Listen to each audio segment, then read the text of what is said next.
Human Consciousness 1. The conscious hierarchy consists of the soul, thinking, feeling, emotions, action, and reaction. Our animation or soul is the truest part of ourselves. All life contains an animation from a soul. When our body breaks down, the soul continues to exist. In fact, our reality as we know it is like a play, and our truest reality exists on a higher plane. This animation is created by the source regardless of how their biological construct is assembled. As such, life has the inherent right to free expression and freedom to live without slavery, abuse, or manipulation. A soul is manifested into a human form. When a soul is born into the physical realm, it obtains many of the resources within the human expression and its environment. Many who have had a near-death experience will describe how they feel stripped away of emotion, feelings, and all of the manifested assets of the human form before experiencing their pure soul form of only pure love. As souls, we are capable of thought. Thoughts are intentional ideas about reality and the interactions in reality. Thoughts interact between our mind and our soul. The mind is the space where we interact with the soul, whereas the brain is the physical construct of the space the mind occupies. We can generate thought and even have random or unconscious thoughts.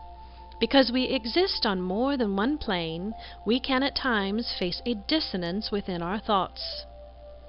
Life has been endowed with imagination, creativity, and the ability to create thought. According to the maturity and development of the soul and its environment, the soul can influence reality. This begins with thought. We are not our thoughts. We are responsible for our thoughts. This means that we have the discernible ability to reject negative thoughts and encourage positive and productive thoughts. Thoughts give birth to feelings. Thoughts are reflected by our feelings. We can generate anger, joy, sadness, fear, and love. We express these feelings through emotions. Feelings can be an indication of the balance or imbalance of thoughts. We are not our thoughts, but they are things. This statement will be a foreign concept to some, as we are often taught that our brains are like computers that process thoughts and information. The mind and the brain are separate and function to serve different purposes. The brain is the mechanical part of our physical structure, and our mind is the space where we interact between the physical and the spiritual. Thoughts are powerful, and they can create reactions in our lives, seed action, and even change a choice. However, we are not our thoughts. Thoughts can be random, analyzed, and created. Experiences come from our thoughts. As we learn and grow, we can learn to channel thoughts into appropriate uses. Our soul is superior to our thoughts. The soul is the spark of us that exists beyond our thoughts, feelings, and beliefs. The soul is the animated part of us that lives beyond this dimension or density. Everything below our soul in this hierarchy is manifested as a physical being. This means that thoughts are manifest in this dimension and that they exist separate from our soul. Imagine your entire life that you believe the earth is flat. Because you believe this, your behavior is adjusted to match your belief. When you are offered a boat ride to the end of the earth, you refuse to go. Your thoughts that have been given birth to this belief are, the earth must be flat because the scientists say that it is, and others accept that it is. I will be cautious of this so I do not fall off. Once these thoughts are identified, we must make judgments about them. Sometimes experience can change our thoughts. Once you take a ride to the space station, you realize the earth is not flat. These thoughts can be at the subconscious level, and sometimes we need to dig to find what our thoughts are. Once we identify them, then we can make judgments on their accuracy. Oftentimes, thoughts give birth to our beliefs, and we become so embedded in the emotional aspect of our feelings that we will even become defensive in order to preserve them. Our feelings are manifested through our emotions. Emotions are expressions that manifest themselves into a physical reality. They can be seen as crying and physical expressions of anger like shouting or even violence. They can also be seen as a sullen expression of sadness, which is a feeling. Feelings are the states behind the emotions. A person might be crying but feeling any of several feelings of anger or sadness. It is important to understand the difference between feeling and emotion in the hierarchy of our manifested selves. Our emotions give way to our actions and reactions. Our emotional responses feed into our actions and reactions. Actions are a directed use of energy, while reactions are a response to our conscious hierarchy, or how we process and internalize our experiences. Taking control of our thoughts is essential. It is important to take inventory of our thoughts on a regular basis to be sure that our conscious hierarchy is in balance. Often, our feelings and emotions will give us a clue as to how our thoughts are being generated. This means that we need to practice meditation or mindfulness to ensure that we are in balance. Prayer is our sharing of thoughts and desires, while meditation and mindfulness is about reflection and listening. Inventory of our thoughts requires critical thinking. Critical thinking is essential to our ability to discern information. Without it, we will tend to be manipulated, influenced, and controlled. Ask why. Who is behind it? What do they have to gain? Where is the trail of money going? And what do they benefit from? Just because society presents something as normal does not mean it is morally right or beneficial.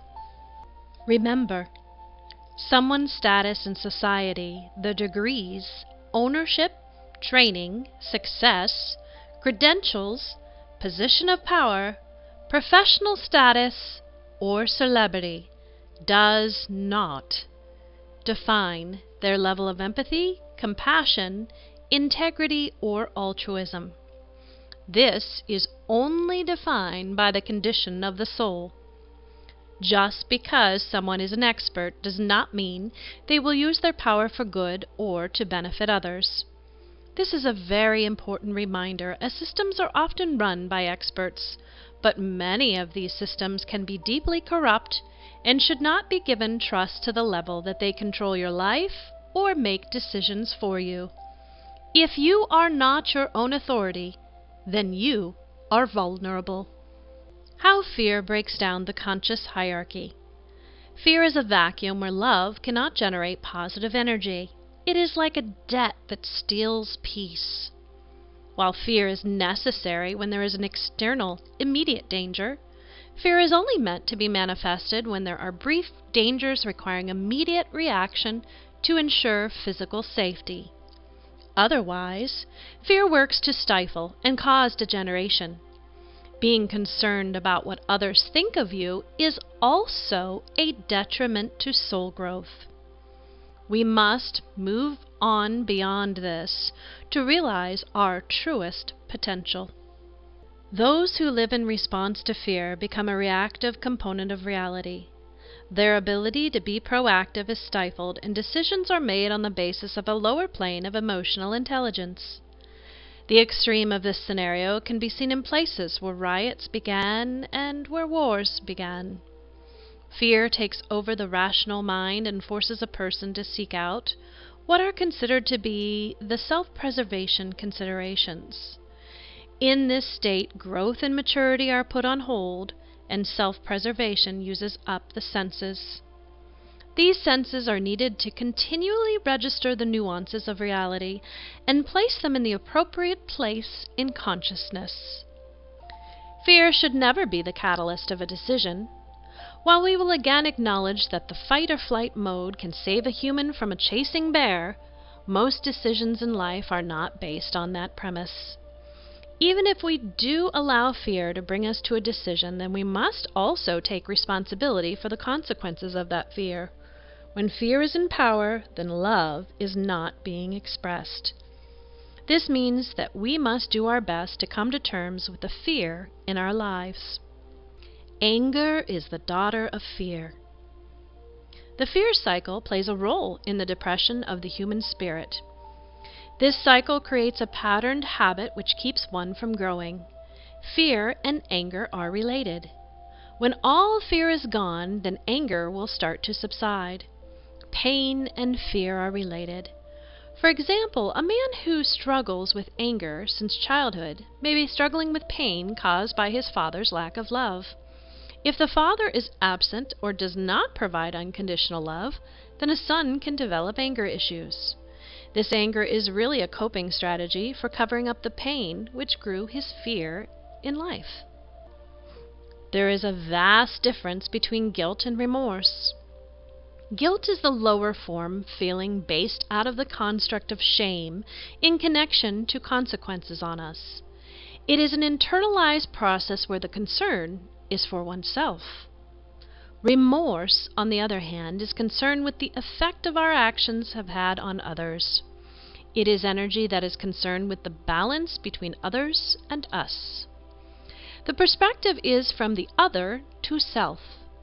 This is what allows for maturity and growing out of these shame-based feelings. Remorse allows one to learn the perspective of others and how we affect them. When we are more concerned about how our actions affect the energy of others, then we begin the empathetic process. There is physical pain and emotional mental pain. Physical pain renders our nervous system in overdrive, and we seek to escape this sensation. When you touch a hot stove, you quickly move your hand away from the hot stove. This pain serves to tell us when something should be avoided. It also serves to tell us that something is wrong. If you are running and suddenly your ankle hurts, then you know that something has happened. Your ankle could be broken or some tissue could be damaged. This tells you that you must rest or you are in need of healing.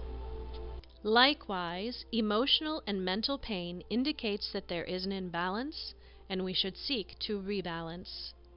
Some humans incorrectly process this and can sometimes seek out other emotional or mental pain to compensate for another emotional or mental pain.